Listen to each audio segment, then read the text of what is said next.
welcome. Today is Friday. Happy Friday, everyone.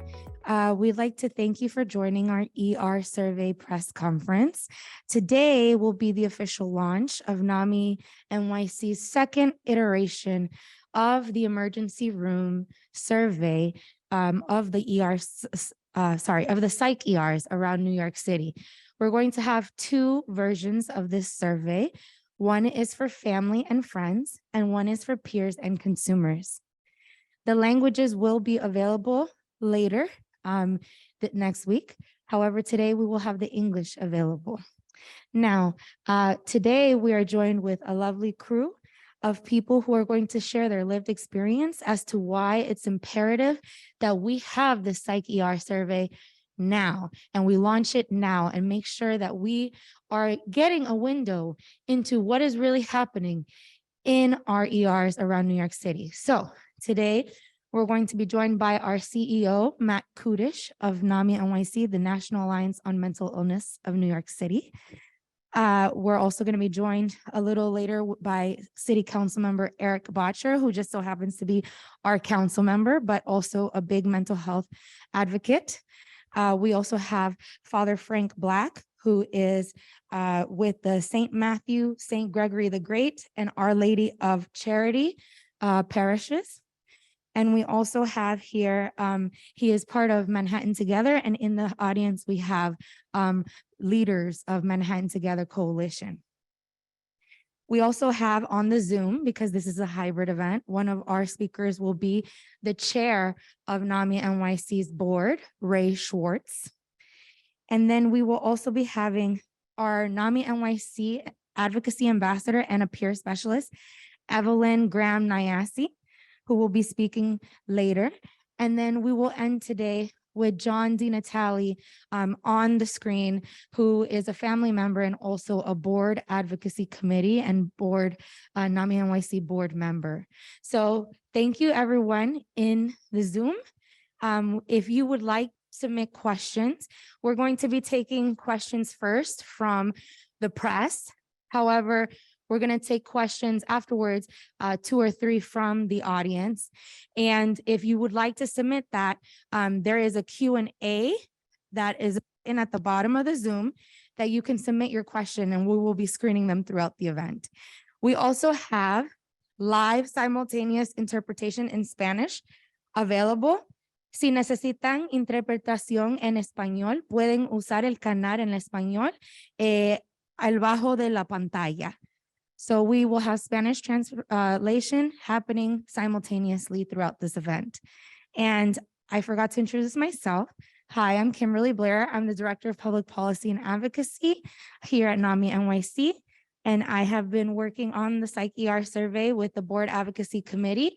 And I'm very proud of them for all of their hard work in making sure that this gets launched today. So without further ado, let's begin with our CEO, Matthew Kudish. Thanks. Good morning. As Kim said, my name is Matt Kudish. I'm the CEO of NAMI New York City. Thanks for being here this morning. For over 40 years, NAMI-NYC has been the only organization providing peer-led programs and services for individuals living with mental illness and, just as importantly, family members and friends. We know that when individuals who care about people with mental illness have access to education and support to better support their relative, the relative's journey of recovery is exponentially improved, that families are able to stay together and have less divisiveness and conflict within families. And we know that that means that the burden on the already overwhelmed and under-resourced system is reduced significantly. Today, we're here to launch our second iteration of our psychiatric emergency room survey. The first version took place before COVID, and due to COVID, we were not able to garner an adequate sample size, and we also had to stop the survey due to the pandemic. And I think today, the landscape looks remarkably different than it did before COVID. There are even fewer beds than there were then, and there are even more staff shortages than there were then. And so this issue becomes even more important Certainly, as Mayor Adams announces a directive to increase involuntary hospitalization, it becomes even more critical that we better understand what's working and what's not in that emergency room experience, both for individuals and for family members, to better ensure that as we see an increase in people needing hospitalization, those individuals have access to meaningful, high quality care in a way that is respectful of the fact that they are human beings who happen to be living with a mental health issue. So it's critical that we learn what's working and what's not, and work collaboratively with the data that we find with our hospital partners to develop best practices, to develop standards of care, to ensure that there's some parity among the experiences that people have during some of the most difficult periods of their lives. I want to call out that we recognize that we also want to fight for community-based resources to divert people from needing to go to the emergency room or the hospital in the first place. Programs like respite centers and diversion centers, and programs like the ones that we offer here at NAMI New York City, all available free of charge, that have a ton of data around them to show that when you participate in our programs and other community-based programs, we see a decrease in the need for hospitalization. We see a decrease for the need to go to the emergency room, and we see an increase in the engagement in community-based services. So even though we know that even with the most robust community mental health programs, a visit to a psychiatric emergency room may be inevitable for some people throughout their mental health journey. And so if this is the case, let's do what we can to standardize a level of care, to provide high quality, and ensure that people during their very, very difficult, challenging times, both for them and for their family members, are treated with dignity and the respect that they deserve. We want to make the experience of the hospitals, if it is inevitable, as positive as it can be for people who are involuntarily brought to the hospital and for people who are choosing to go to the hospital because they recognize that that's the level of care that they need. In our last iteration of the survey, we did have some interesting findings that I just wanted to quickly share with you. So we found that nearly half of the respondents said that the patient, and as Kimberly mentioned, the survey talks to individuals and their family members. And so we're hearing from both critical groups of individuals. We know that nearly 50% of the responders said that the individual, the patient, had to wait over an hour before being evaluated, not admitted, even being evaluated. We also found in the survey that shorter wait times, under 30 minutes, were associated with an overall positive experience. So it goes to show you that if we can expedite and shorten those wait times, we're far more likely for individuals and families to have more positive experiences during a really difficult journey.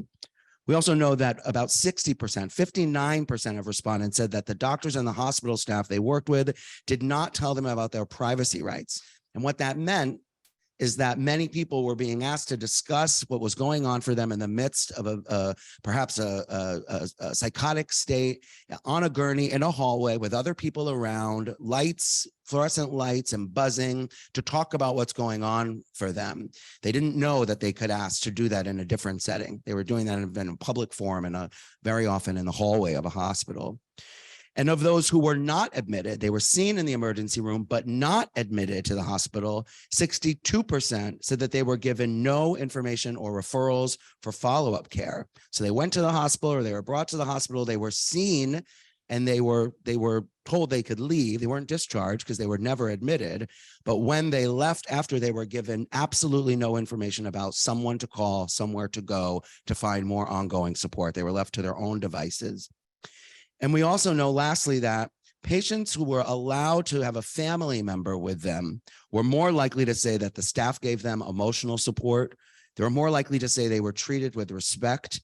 They were more likely to say that they would recommend that hospital because they were allowed to have a family member stay with them during this difficult time. They were more involved in care decisions, and their confidentiality was protected. So we're excited to launch this version of the survey kicking off today, as Kimberly said, in English, and it'll be available in other languages very soon. That is critically important to us as we really strive to hear from people who are living in every borough of New York City. Every borough of New York City has individuals who need at some point perhaps to visit a hospital, and they and their family members' experiences are critical for us to learn what's working and what's not, and again, to help the system implement best care practices. So thank you so much for being here. And I'm going to turn the mic back over to Kimberly. Thank you so much. And now for our second speaker, we're going to have our council member, City Council Member Eric Botcher, who represents District 3. Thank you, Council Member, for being here today. Thank you so much for having me today. I'm so honored to be here at this very important forum to talk about a very important issue, an issue that has been a big priority of mine and of many of my colleagues on the City Council, and that is addressing the mental health crisis in New York City, New York State, and frankly, around the country. And the survey that NAMI is doing for the second year is critically important. We have failed as a country so badly on the issue of mental health. And in our district, I represent Council District 3, which includes Midtown, the Garment District. You don't have to go far to see how badly we've failed at this issue and how badly we're failing New Yorkers suffering from serious mental illness. We, for too long, have treated mental health as a secondary thing, like something optional. If someone had a broken arm, you wouldn't wait months to treat it or deny them treatment entirely, but that's happening far too often.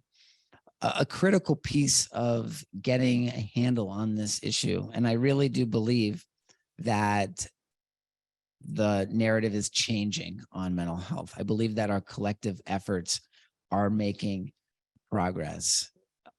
A critical piece of this is measuring the efforts that are currently underway, and that includes the patient experience in emergency rooms, at hospitals, listening to some of the results of the previous survey about wait times, the physical environment of the emergency room, the way that people are greeted in emergency rooms. We have to measure and collect this data and act upon it.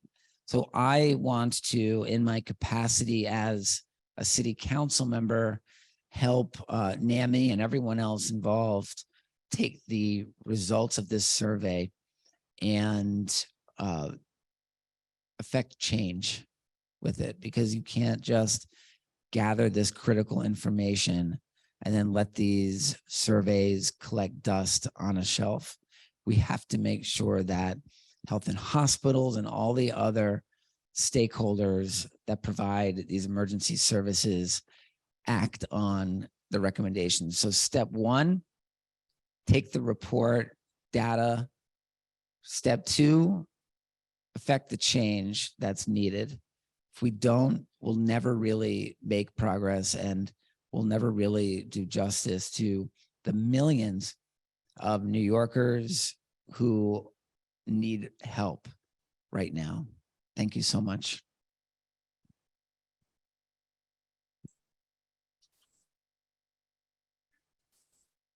Thank you so much, Council Member. We're actually going to move to Father Black to try to get his speech up, and we'll make sure to get your video up. Apologies for that. Hello, everyone. Thank you for having me. My name is Father Frank Black from Crown Heights, Brooklyn. And I'm a member of EBC, which is working with Manhattan Together and Queen's Power. It's so hope-filled today to hear that people are actually taking this issue very seriously. For so many years, I felt like this has been something we've been battling all alone, and that there were so many people living on the streets, living in our own families that no one was caring for. There is a young man, I'm not sure how old he is, maybe in his 40s, who lives in our neighborhood, he does manage to get medicine someplace once or twice a month. But every time he sees me on the street, he waves and screams my name because there's someone who's actually listening to him that will give him the opportunity to express what's going through in his life and the difficulties that he has. So many of those people that are in this situation don't have anyone that they can reach out to. I live on Eastern Parkway, and on Eastern Parkway, day after day, you see other people who are coming there, living on the street because they have no one to take them seriously or to help them out. And the frustrating thing for me is that I don't know where to send them. I don't know who's going to be able to take care of them. The police don't want to deal with them because the police don't have any facilities to take care of them. They don't have the medicine that they need. They don't have the resources that they need to listen to them and guide them in the right direction. And this is a crisis that is getting worse and worse and worse. They're coming into our churches now because they're looking for someone to at least listen to them, but they're coming and interrupting our services because they don't have anybody who's willing to at least stop and say, what can I do to help you out? So sending to emergency room in my part of the world, I have to tell you, is a struggle in futility. They will go there. I heard an hour wait, or let me tell you, we're talking a half a day wait as they're trying to get someone to look and take care of them and take them seriously. And because of that, when you say, well, go and ask for a doctor, they look at you like you're the one who has a mental illness, because if we do that, we're not going to get any satisfaction at all. We're just going to get treated like dirt. And I take this very personally.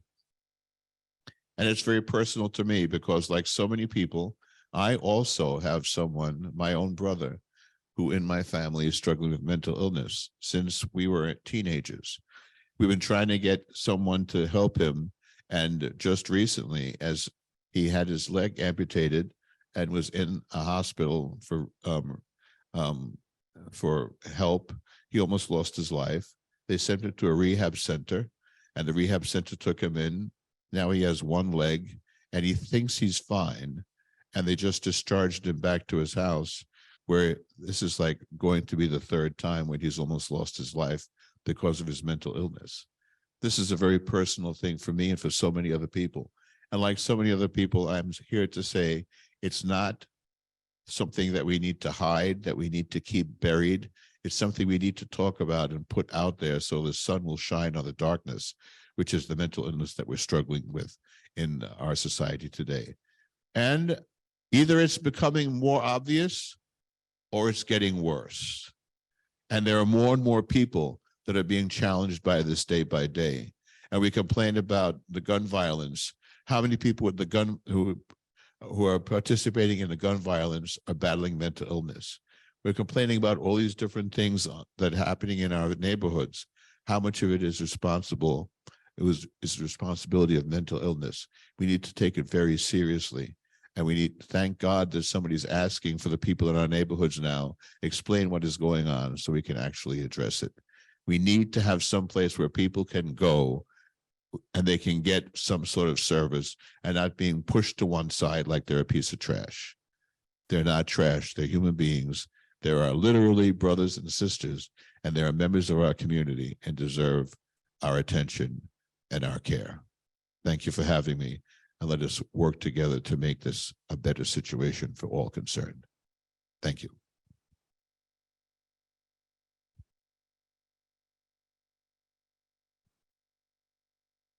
Thank you so much. And thank you to everybody for your patience. So as we're navigating this new hybrid world, we now are going to turn again to Ray Schwartz, the co-chair of the NAMI-NYC board. Thank you, Ray. Good morning, and thank you for being here and being engaged in this important discussion. And also, very importantly, make sure your friends, neighbors, colleagues fill out the survey. I want to thank the members of the board advocacy committee and our colleagues in Manhattan Together for making sure this survey gets out again.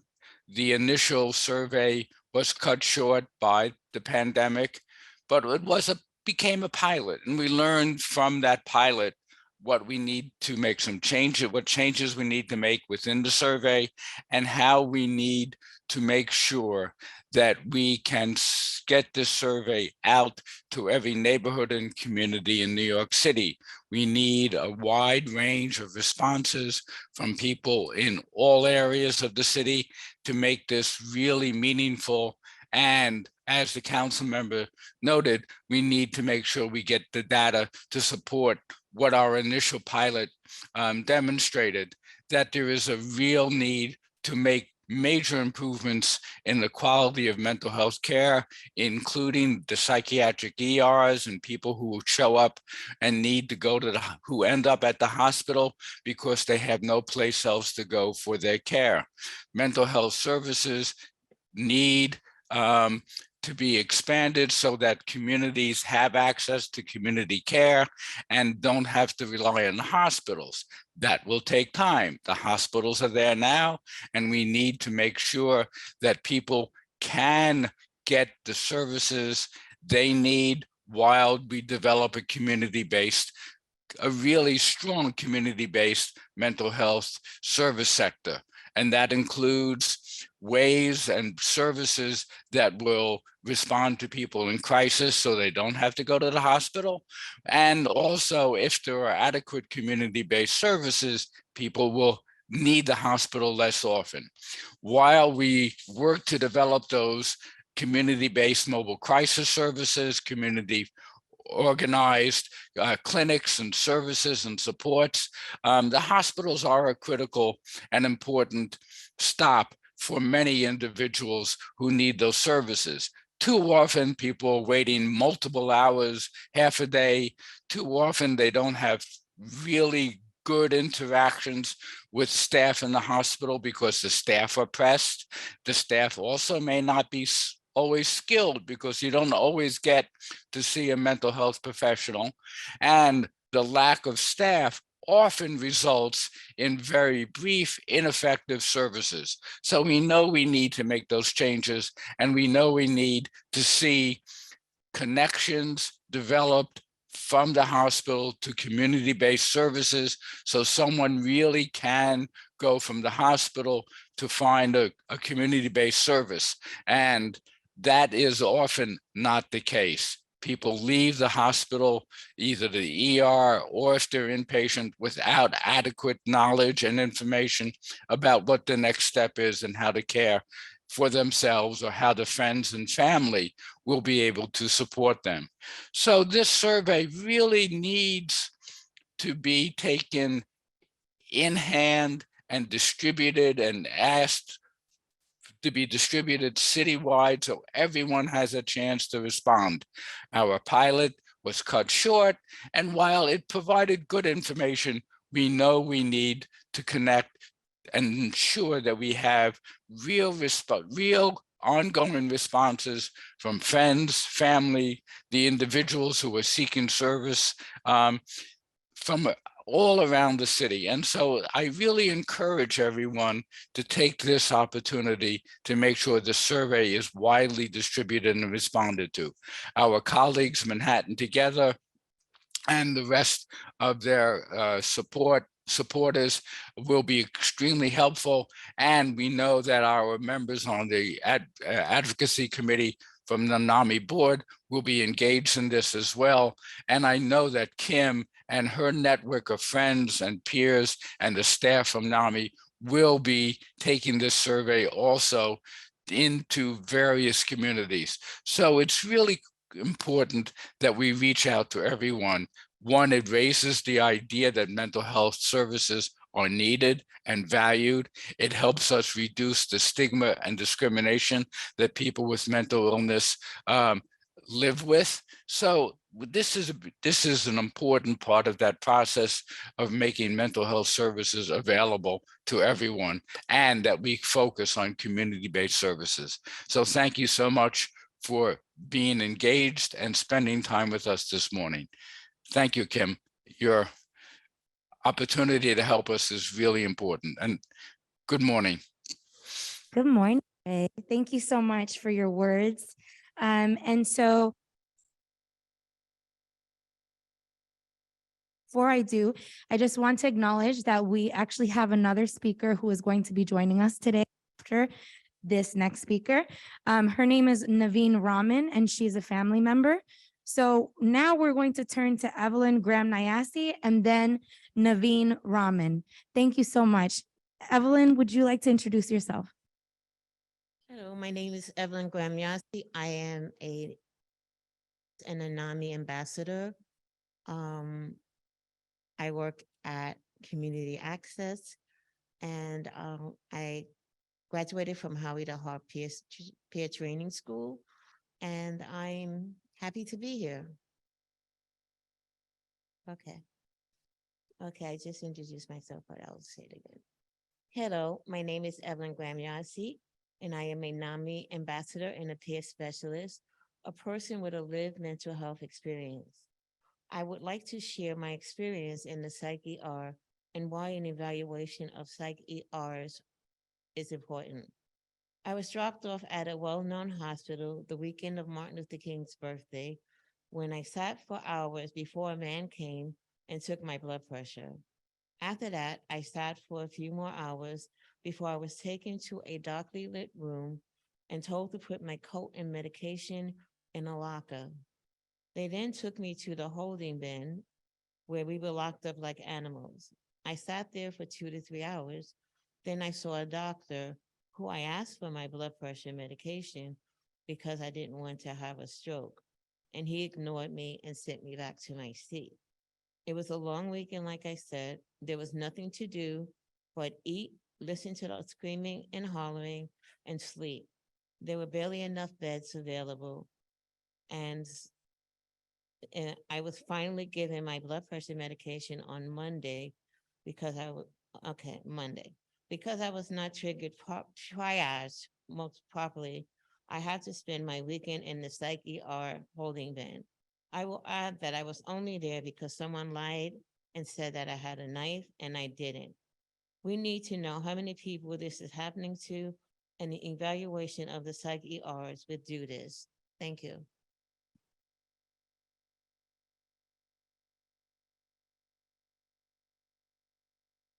Thank you so much. Thank you so much, Evelyn, for your story and for sharing your lived experience today. Let's see if we can get Naveen Raman up on the screen.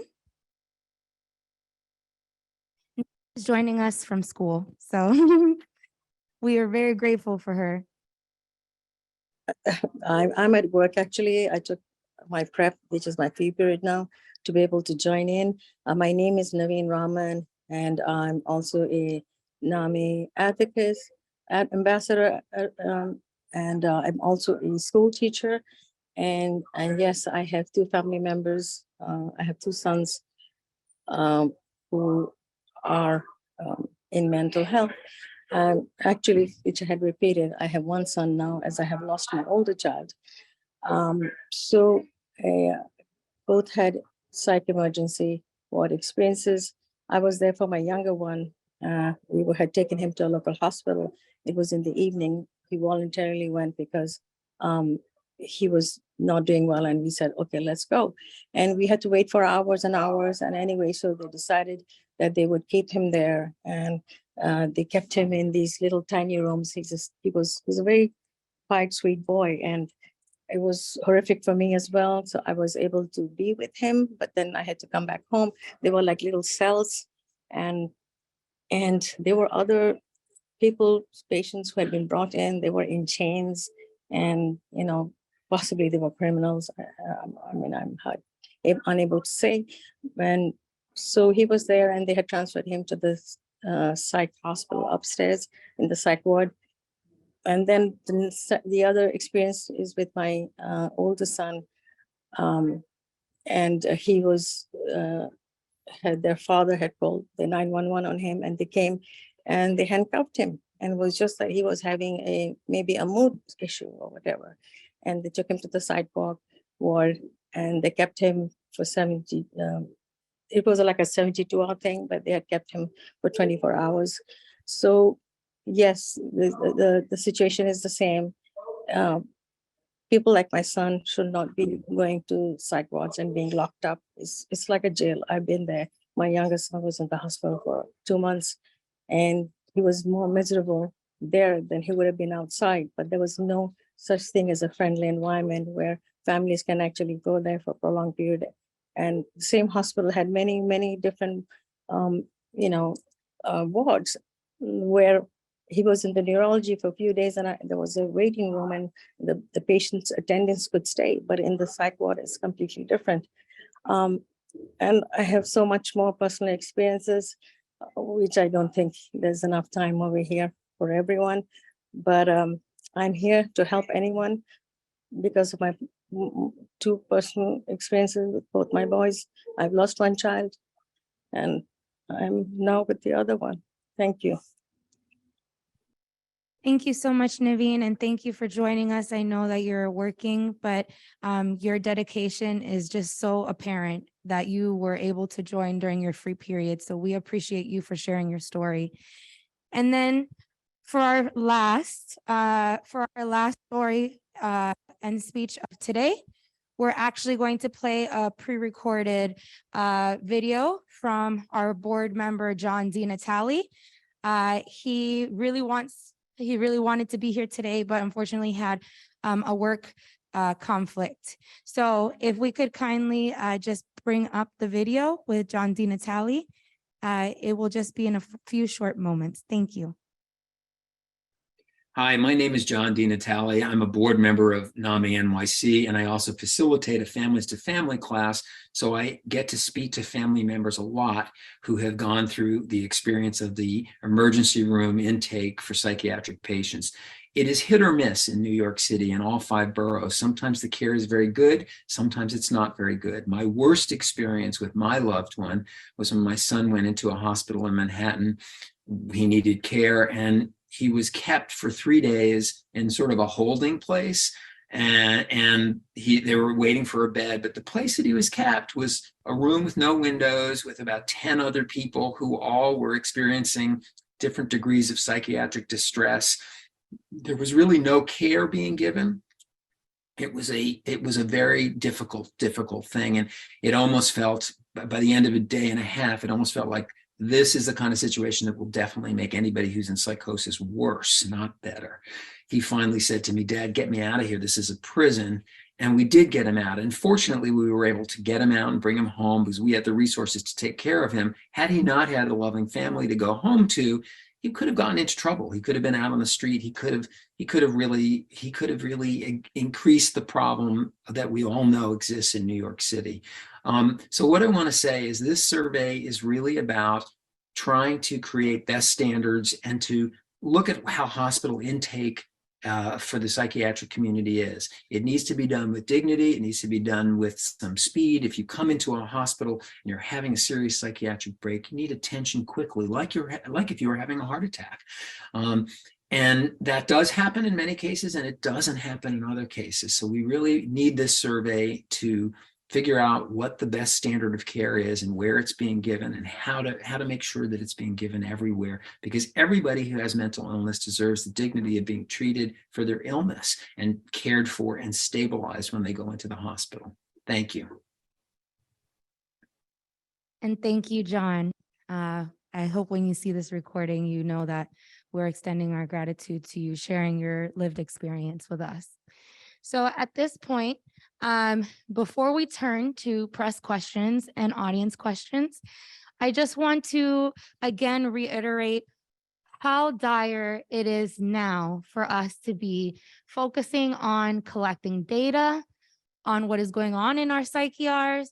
We're having trends and movements towards our elected officials and decision makers promoting more and more use of hospitalizations and not necessarily focusing on what alternatives to hospitalizations can we invest in, what community mental health care can we invest in, what are the infrastructures we need to be investing in to avert crises and avert people even needing the psych-ER. That's not to say we don't think that they're necessary, right?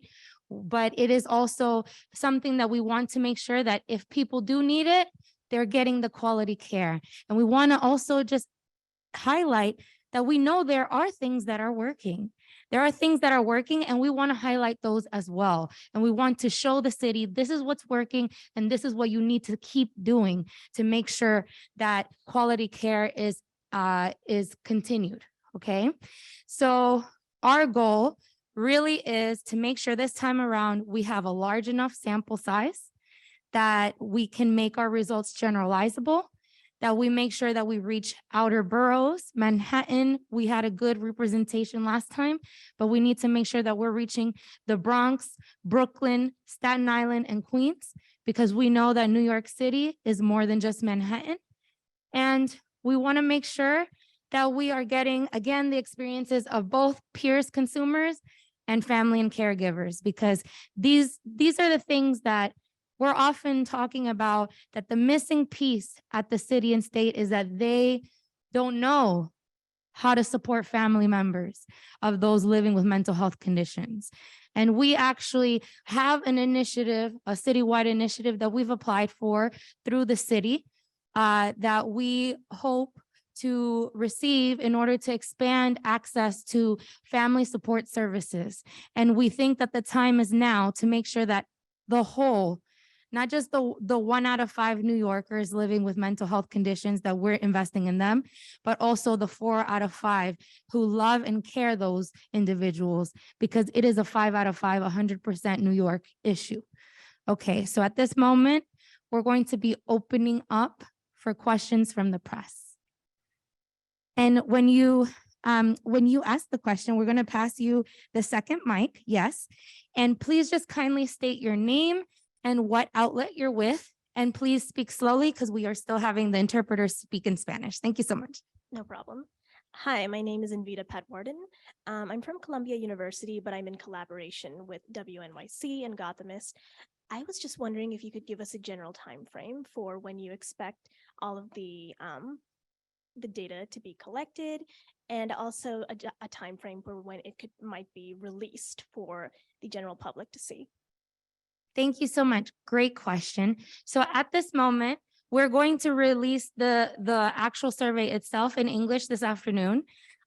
We want to do kind of like a pilot in the first few weeks to see how many respondents we actually get, to be able to project a final deadline as to when we want to close it. So at this moment, we actually do not have a closing date. We're hoping that it's no more than 6 months. But we're really gauging it in these next few weeks to see how many respondents. That's why we're really trying hard to get the message out there.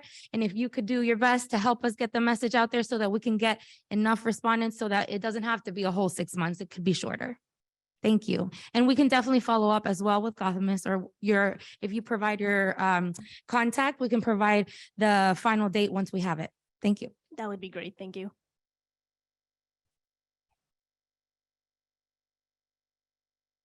Hi, I'm Maya Kaufman with Politico, and I wanted to know if you have seen any differences in the initial survey between CPEPs and other types of emergency departments, and if you're planning on disaggregating that for this next survey, if you notice also anecdotally any differences in experiences between hospitals that have that dedicated psychiatric emergency department versus a more general one. Thank you, Maya.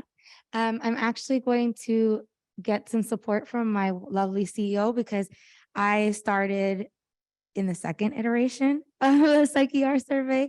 So we're going to just tag team that answer. Okay. So I think one of the most important aspects, excuse me, of the survey is people sharing which hospital they're encountering, and then looking at the perspectives from the individual and the family at each of the hospitals about which we're hearing from. So I think we'll find that, I don't know that the sample size was large enough to really appreciate the nuances and the differences in that regard, but the survey intentionally includes every hospital system that exists within the 5 boroughs so that we can aggregate that data, because as others have said, we know things are working better in some places than maybe in others. And we want to, find the bright spots and really explore how we can leverage those. So if those dedicated units are doing this better, or doing, there are aspects of what they're doing that are more effective and more dignified from the patient's experience and the family experience, we'll want to make sure that we take those learnings and explore how we can bring them to the hospitals that maybe aren't using a dedicated unit, but that could still apply those learnings, that same success. So we don't have the answer yet, but I think we're hoping if we get a broad enough sample from a wide enough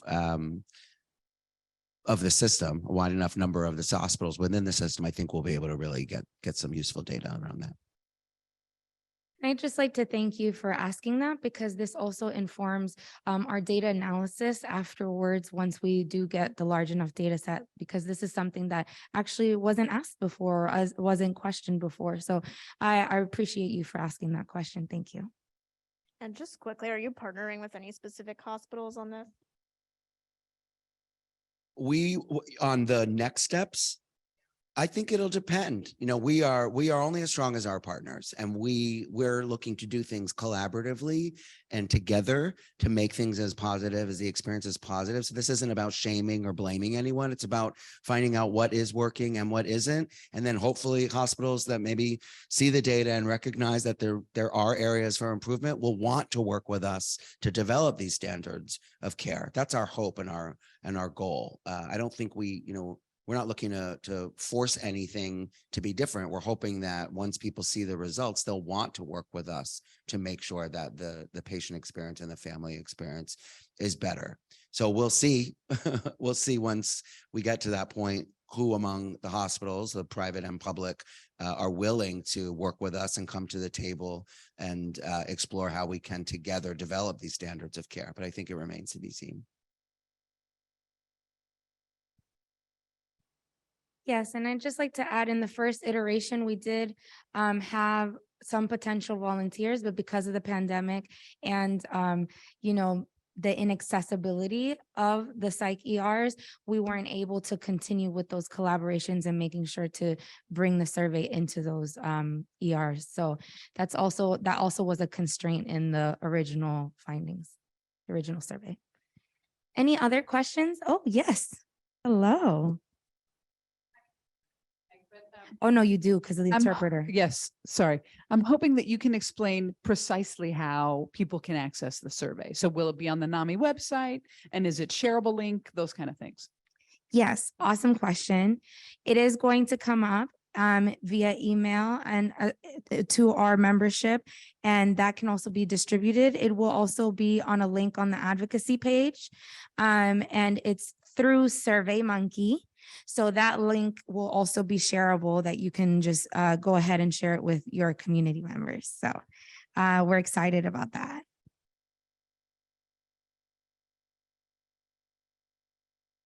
Oh, apologies. And the URL for our website is NAMI-NYC.org/advocacy for those who are on the Zoom and in the audience who would like to be able to access it later today. Apologies. Okay, so we have 2 questions from the actual Zoom audience. I love it. So we're actually going to have Caitlin call out your name, and then what? Oh, they're anonymous. Okay, so Caitlin will actually be reading the questions out so that we can preserve anonymity. And then we're going to do our best to answer those questions. Thank you so much. All right. So one question we have is, what is NAMI doing to address the racial disparity between mainly BIPOC patients and predominantly white and very young MDs and nurses? I think it's really important for us to encourage as many individuals from diverse communities to explore professions in the mental health space. We don't have enough mental health professionals, clinicians, doctors, psychiatrists, certainly, who represent BIPOC communities. And we are actually working to explore how we can improve the behavioral health workforce and the diversity within the behavioral health workforce. There are some programs out there that do kind of like teach for for America initiatives that we would love to see within professions that intersect with mental health. So social workers and nursing and doctors and psychiatry. I don't think we see enough individuals from communities of color or marginalized communities who are going into this field. And so there really is a disparity of people having providers who actually look like them and who understand their experience. I think there are a lot of historic barriers to people getting involved in these fields, and we're doing the best that we can to promote as inclusive an environment as possible within the profession. On the policy side, we've also have done a lot of advocacy first at the state level. We have been advocating for an 8.5 COLA increase.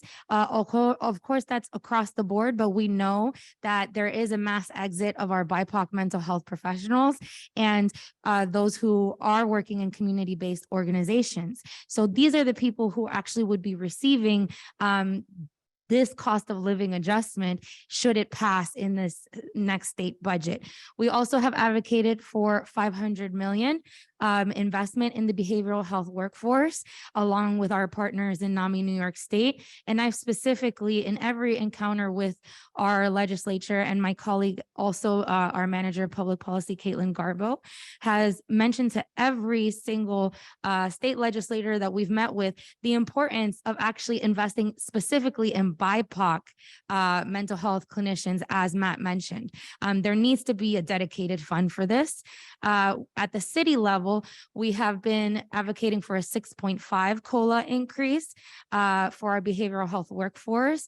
Again, under the similar, for the similar reasons that I mentioned before, to make sure that we are retaining and investing in our BIPOC mental health workers and mental health workers in general during this time of a really big economic inflation, right? We're about to face some really dire times. So, and we are facing some dire times. I don't know if you guys have tried to buy eggs lately, but I know all of you have seen it, right? The vegans are the only ones who are safe right now.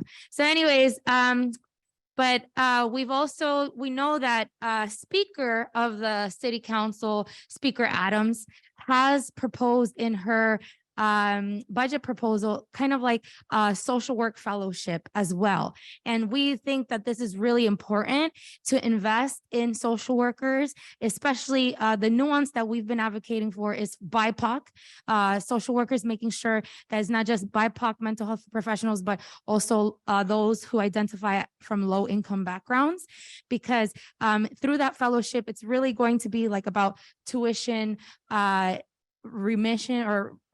remission for people entering social work fields, so that maybe they're not tied so much to those grad school debts and loans afterwards that prevent them from entering community-based spaces where we really need them in order to, again, avert crises, invest in our community members, so that we're not thinking of the hospital and the psych ER as the first line of intervention. The last thing that I'll mention is something we've actually won on, is like a little champion, is last session, we did a lot of advocacy on expanding the ability to diagnose in New York State. So traditionally it has been MDs, PhDs, so clinical psychologists, and licensed clinical social workers. But we did a lot of advocacy with the state to change the scope of practice law and make sure that people with LMFTs, LMHCs, these are licensed mental health clinicians, different levels of clinicians that also provide mental health care, who actually have an overrepresentation of the BIPOC community in these fields, can also bill for their services, so that there's equity in the practice and in the field. So that's something that we were able to accomplish last session with, again, our partners in NAMI-New York State and affiliates around the state as well, other local chapters of NAMI. So these are the things that we've been working on. Next question, sorry. Yes, just one. is asking if we have identified champions at the hospitals in the city to expand the dialogue on best practices. So at this moment, we know from looking at the data who could be the potential champions. But again, our sample size was not large enough to make sure that these results are statistically significant and generalizable. So again, we don't feel comfortable at this moment identifying who those are. That's why we're launching a second iteration of this survey so that we can really narrow down who those champions are. Also, back to the earlier point, we have disaggregation of data in this next iteration and in the last iteration. It's optional to include your demographics. So not just, what what's your racial or ethnic makeup, but gender, religion, different age groups. These are the things that they're optional, but we would really, in order to make findings that would be helpful to our diverse community members, if folks would fill out that demographic information, it will be very much so helpful. And so that is the last question. I'd like to thank everybody for your participation, your attendance in this event, and this will conclude today's press conference. Thank you.